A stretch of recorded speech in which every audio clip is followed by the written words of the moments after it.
Hey there, welcome to episode 34 of the Boob Report podcast, powered by Helix Interactive.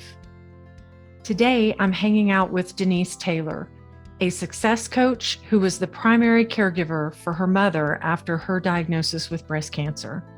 It's a special episode to honor all moms this Mother's Day weekend. Let's get started. Okay, everybody, we are so excited and very blessed to have this guest on today. Denise Taylor is going to share her story with us about being a caregiver for her mother who went through breast cancer. And Denise, I'm very excited that we're able to release this the Friday before Mother's Day. So thank you so much for coming on and telling us all about you and your mom. Michelle, thank you for having me. And I'm so glad that it worked out to be able to honor her, the holiday, the entire season. So this is just a treat for me. So thanks for having me. Of course, we met before we came on and just resonated everything that we talked about.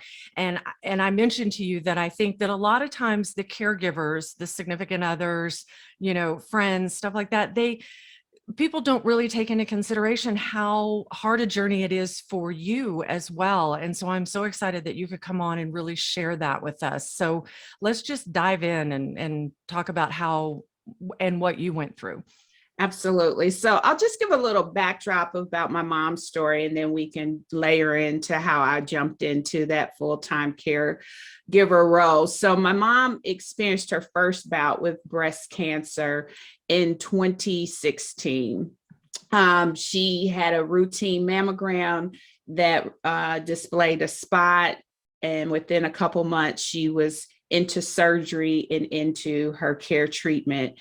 At that particular time, my family was at a distance from my mom. She lived in Ohio and we lived in North Carolina.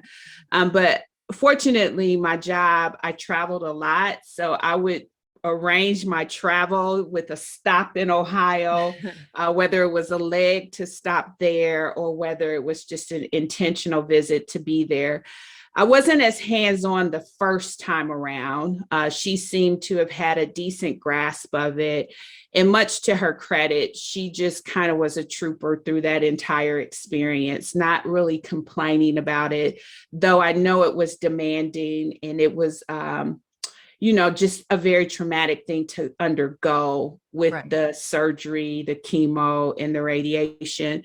And fortunately, she reached a remission state and was in that, blessed with that for a few years before the cancer came back. Mm-hmm. And what started out as just some things that were out of sorts occurring. We really didn't know what was going on. It was in the midst of COVID season. She was having some difficulty breathing. And so we didn't know if it was COVID related. We were just not really sure. And then finally, through examination, we discovered that she had fluid on her lungs. Mm-hmm. And within a 6 to 8 week window, the fluid had been removed 3 times. And on the third time is when they discovered the cancerous cells in the fluid. Oh. And what's really interesting is we got the notice that the cancer had returned. And my mom was being released from the hospital on Monday, January 11th. And I was at the grocery store on my way home, and I just really had this overwhelming sense that I needed to go, and I needed to go right away. Right. And I'm so glad that I did, because I literally the next day caught a plane and left to be there with her when she was getting home from the hospital.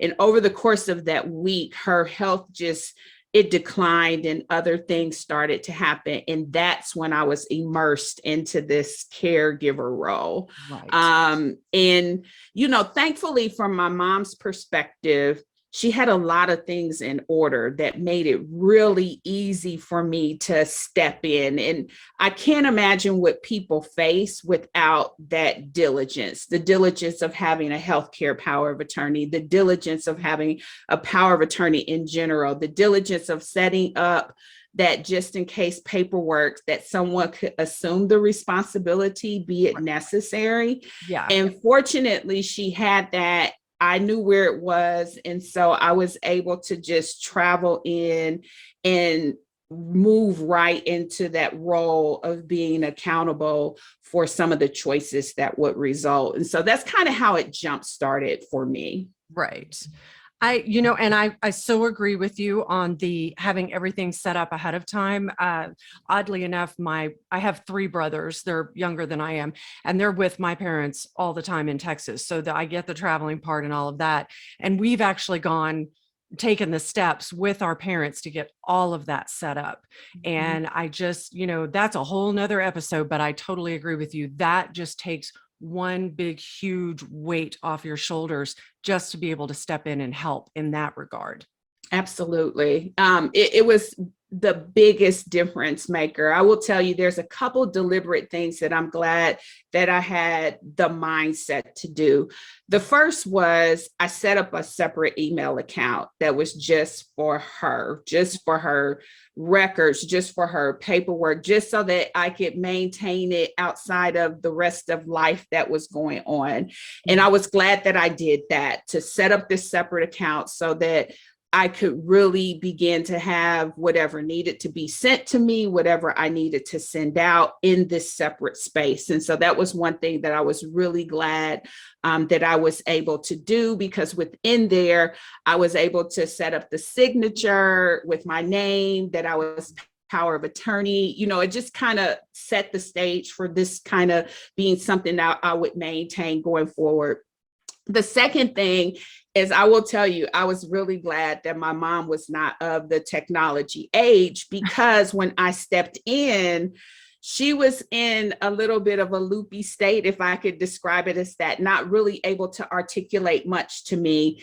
And before I could really jumpstart with all the paperwork I had that positioned me the right way, I was able to gain access to her records through her email account, and going in and setting up profiles in like the My Chart systems and things like that. So I had the ability to, jump into her email account and, be able to navigate in so that I could see what was really going on. Right. And I think that was the one thing that I'm so grateful that I took time to do, because there's a lot of moving parts in that moment when you're trying to step in and take on the responsibility of caregiver, but getting the reins of control and being able to position yourself to be properly informed was something that I'm so glad I was intentional about doing up front, because once I was able to get access to her records,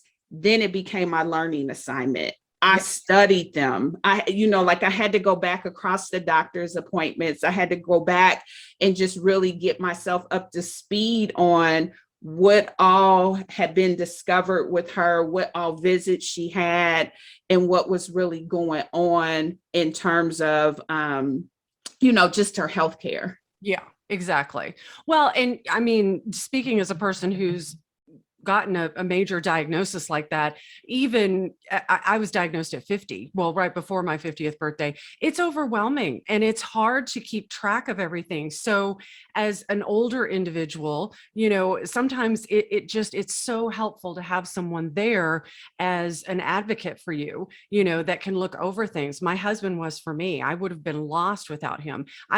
Most of it is a blur. I don't remember some of my doctor's appointments. So that is so amazing and incredible that you were able to jump in like that and be there for her and have access to all of that. This episode is going to be so helpful for people, because I don't think a lot of people think about that, on how they need to step in and really understand what's going on with all the doctor's appointments.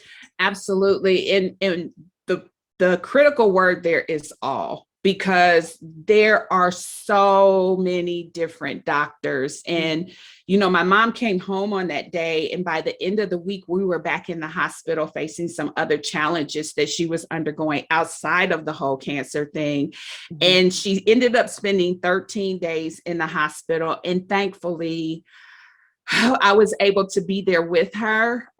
Because keep in mind, this is in the midst of COVID, like visitation was shut down. Like it was like the craziest thing, but God really made a way for me to be there. I had one nurse that I was there during visiting hours, and she just looked at me and said, "We can't kick you out." And that was just basically her way of, as long as you're here, but before visiting hours, and we cannot kick you out. And that was like this subtle indication of stay put, stay where you're at, because she could also sense that my mom needed that support. And when you're in the hospital, you got doctors that are coming in to care about one aspect of your care. And so there could be like 3 or 4 of them coming in during the course of the day. And me, in my bright mind, had a hard time keeping up. So I can't even imagine someone who is dealing with the healthcare crisis, or someone who is older, like in the case of my mom, trying to keep it all straight, and, just trying to be on top of, what are you here for? Did the other doctor tell you this? Is it noted in the chart yet? She shouldn't have that now. They gave that, just all these different things that were happening there to try to keep track of. And so my heart really goes out, because as I was walking up and down the hall during her stay, there were so many people who were there alone. There were so many people at different ages who did not have one person coming in and out to try to help them navigate that. And in those situations, you really are subjected to, hopefully you've got some good care providers, and you've got some people who are taking a vested interest in your healthcare crisis and journey, so that they can help you navigate that. And under most circumstances, that is the case. But there's nothing like having the reassurance of, from her perspective, of her having to look over to me and get that signal, like, it's good, it's okay. And for her, she really was a little scared during some of those days. She was really frightened by, what was going on, and didn't have complete understanding of everything. And so I'm just grateful.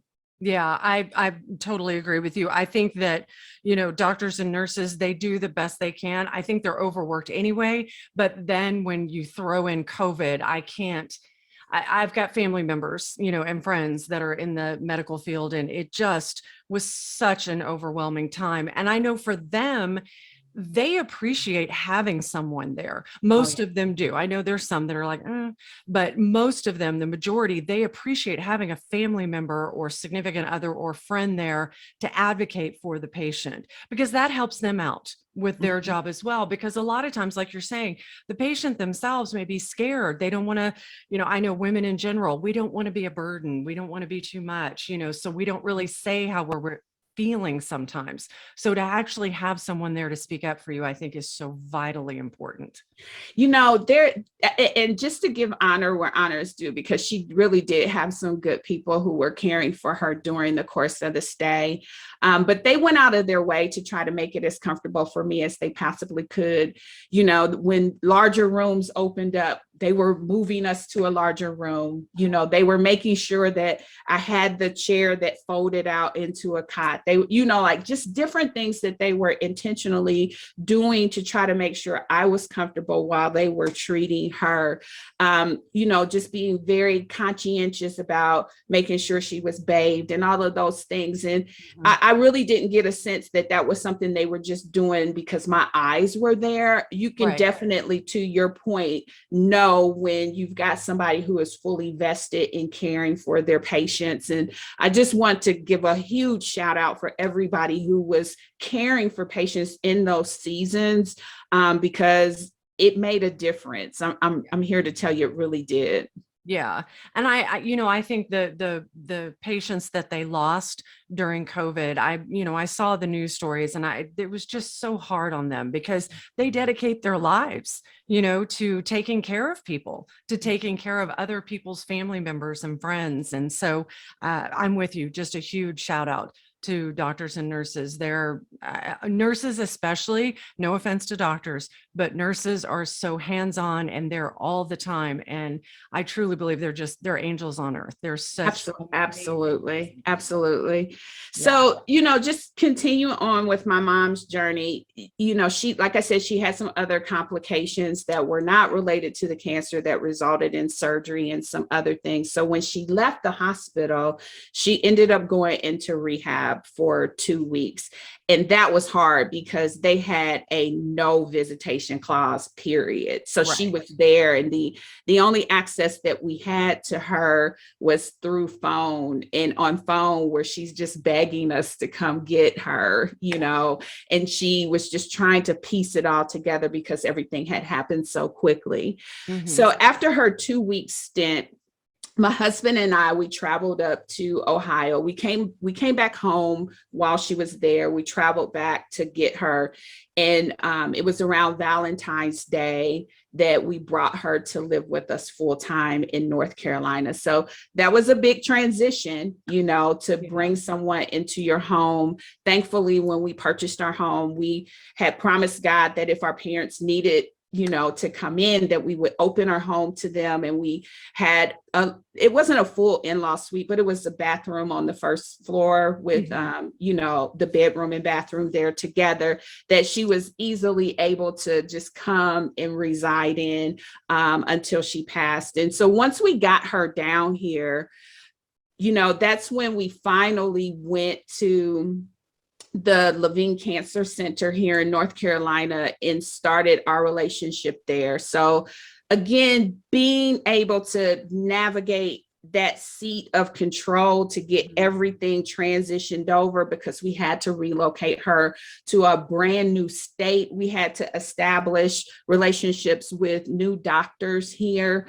And we were able to do that reasonably quick, because the 2 weeks that I came back, I started working on it. I started getting things lined up for when she would come, because we knew that she just could not stay on her own. And we got her down here, and she had her initial visits. And, that's when we really discovered it was stage 4, and that the cancer had really spread, to different parts of her body.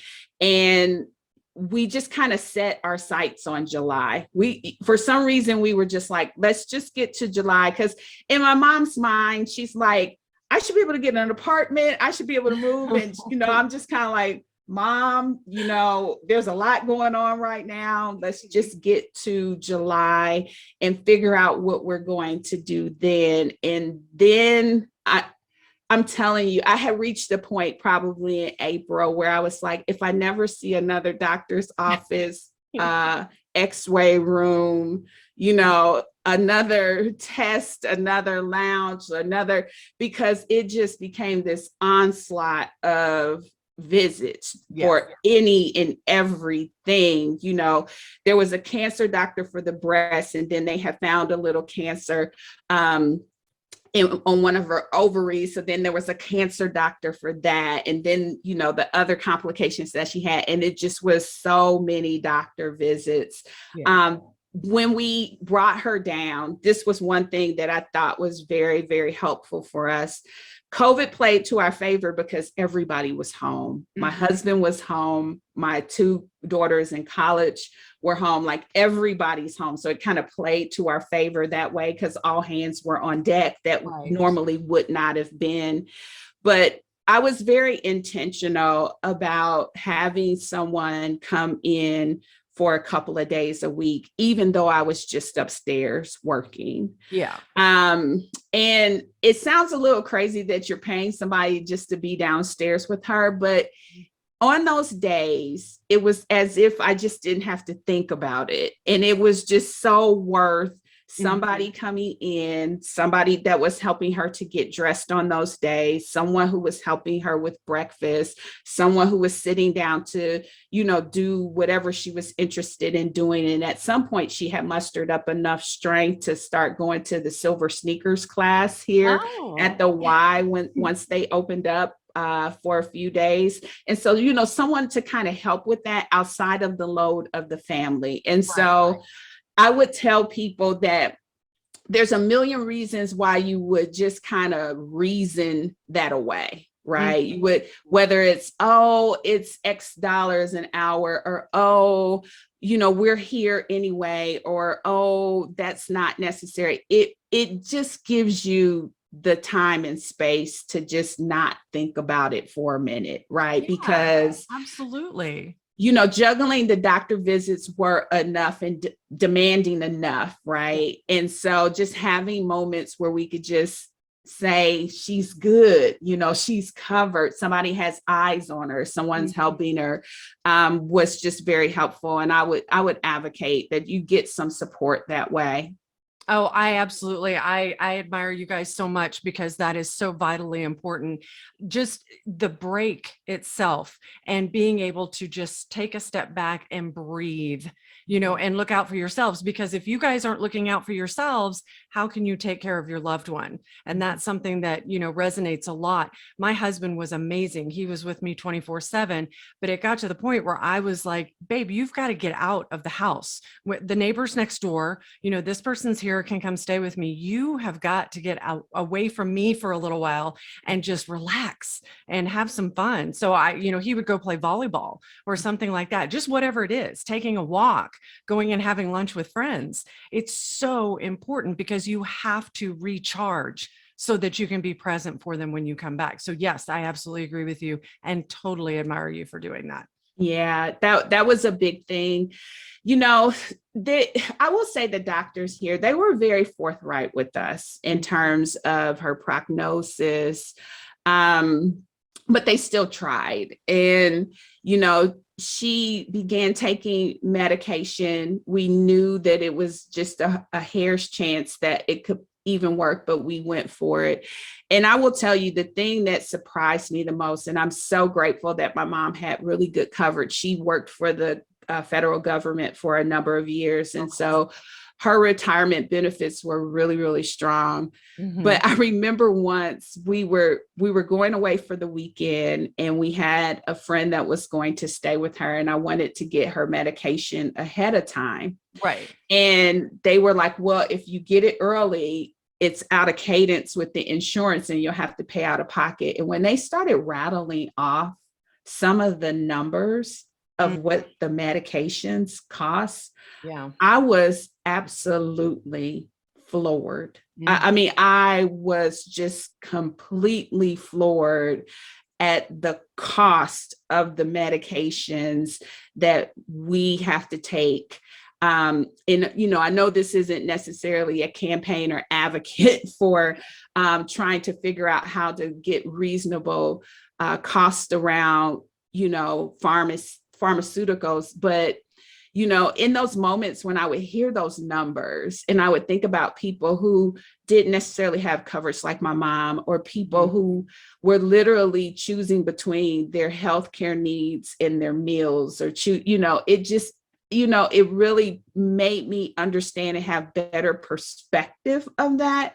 right. And clearly in that occasion, I was like, my friend will come pick it up on Monday. It was kind of one of those things like, we're not going to pay that out of pocket, but it was just the reality of what some people face under the circumstance of just trying to grab the lifeline that medicines can provide. They are very costly. Oh, absolutely. And you are preaching to the choir for me, because my experience of going through that, it is insane how much it costs. It really is. And I would love to advocate for lower pharmaceutical costs and more access for people for, healthcare and things like that. But that's a whole nother several episodes. Yeah, it is. But that was one of the eye-opening things that, I just would not have had line of sight to if I wouldn't have been in those caregiver shoes. And so that definitely was something that kind of piqued my interest during the course of this journey.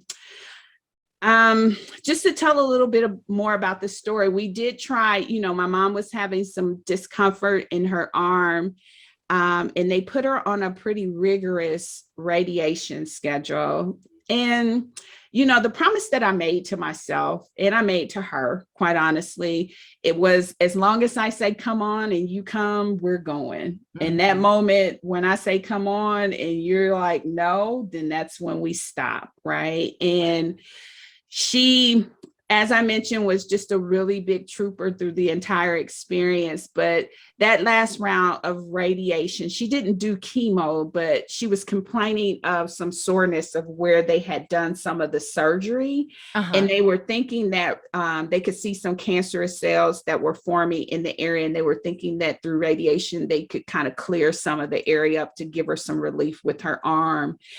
And she was on a twice a day regimen where she would go in the morning and then go back in the afternoon. And we did that. I think it was maybe about a 3-week, 21-day cycle that she did that regimen. That was pretty demanding. That was a lot. Especially with her being 81, it just was a lot, and it took its toll. And you could tell by the end of that, she was still fighting as best she could, but it just was a really demanding approach to try to remedy that. And I don't have regrets for doing it. I just realized the taxing toll that it takes on them. And I will tell you, oftentimes when I was running down to the CVS store to pick up something to try to address some kind of concern of hers, I would be driving back on the street, just kind of shaking my head to myself and saying, she really is a trooper, because she just didn't really complain. She just kind of did what she had to do to get through it. But you could see it was very demanding what she was undergoing. And from that respect, that journey is just one that takes its toll on the loved one. And that just is a signal that those of us who are around just really need to give grace, because it really is an overwhelming journey. Yeah. I can only imagine. Well, as we start wrapping up with the story, how long was your mother with you guys in North Carolina? So we learned in July, oddly enough, remember I kept saying, let's just hold off till July. We learned in July that the medication was not working. Right. And that was kind of the blow that I feared. Right. And we kind of learned it was either the 14th or the 21st of July, and she passed away on August 5th.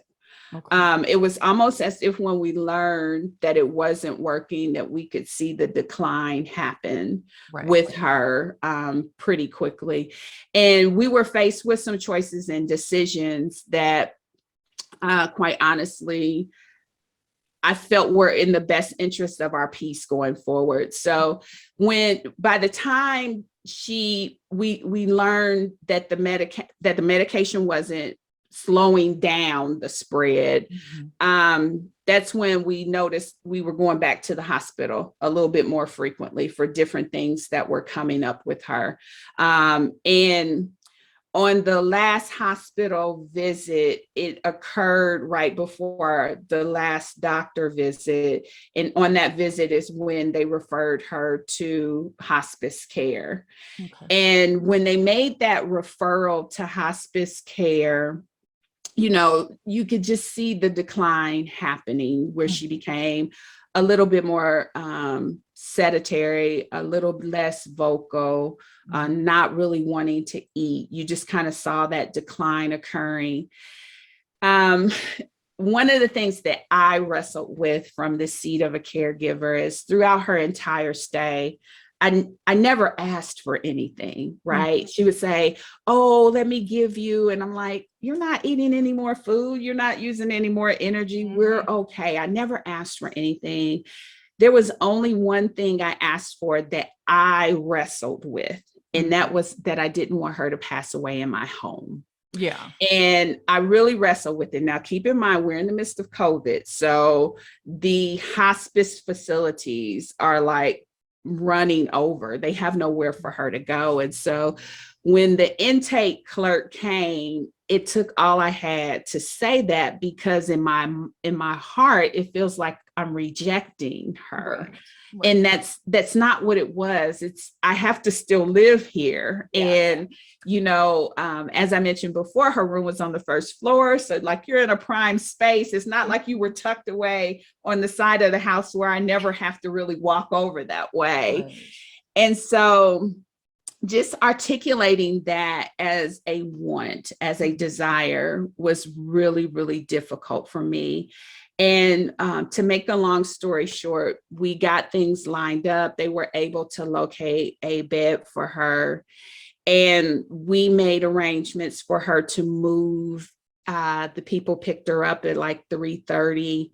We got her to hospice and got her settled, and at 7:47 she passed. And I really just felt like God honored the only thing I asked. Right. She didn't die in transport. She waited till we got there, got her settled into the room, and then she just peacefully passed away. And so from my respect, I felt like she just gave me what I wanted, like through this entire experience. I was there to advocate. I was there to understand. I was there to champion, bathe, cook, clean, the whole nine. I was there to support, and I didn't ask for anything in return, nor did I take anything. I just didn't want her to pass in my house, because I just didn't want that lingering memory. And that was what she gave me. Oh, that's beautiful. I totally understand where you're coming from. And I so appreciate you coming on and telling your story, because I don't think we hear enough from caregivers. And that's what I want to be able to share with our audience, from all aspects of going through a breast cancer journey. And again, speaking of angels that walk on earth, caregivers are, because you give your entire heart and soul to take care of the person that you love, going through this incredibly traumatic and sometimes heartbreaking journey. So Denise, thank you so much for sharing your story about your mother. I get chills every time we talk about her. I think she's such a beautiful, amazing soul, and she's just looking down on us now. Oh, thank you. I appreciate this, Michelle. And I do want to say to those who are supporting their loved ones on the journey, don't forget to take care of you in this process. Your well-being makes you available to serve them and love them like you want to. And it's very important to do that. And I'm glad that I tried to make some intentional steps to make sure I did. And my heart goes out to anyone that is on this journey and fighting. I know for myself, I'm on a regimen now where I go and get exams on a regular basis every 6 months. And so while it hasn't been my personal journey, I still have to be committed to staying informed. Yeah. And so I honor all of you who have fought and won, and those who even survived by getting victory with God. So thank you for your work in this space. I appreciate it so much, Denise. All right. Thank you again. Thank you, Denise, for sharing your story and allowing us a glimpse into the day-to-day struggles of being a caregiver. We have links and information where you can learn more about Denise and follow her work on our website at www.theboobreport.com/podcast, episode 34, show notes. And a very big thank you to all of you and to all the amazing moms out there for spending time with us today. Be sure to like and follow us, and definitely share the podcast with your friends. You can become an active listener and support this podcast by clicking on the podcast link on our website at theboobreport.com. Take care. The Boob Report is proud to partner with Lemongrass Spa. Lemongrass Spa is on a mission to help you bring out your natural radiance with affordable, non-toxic skincare solutions. The woman-owned company offers scrumptious, handcrafted, gluten-free hair care, skincare, and body products that you will love using daily. I just found out that they're celebrating 20 years in business, and over the years have supported dozens of nonprofit organizations like Feeding America, the Ronald McDonald House, and so many more. The Boob Report is proud to partner with Lemongrass Spa.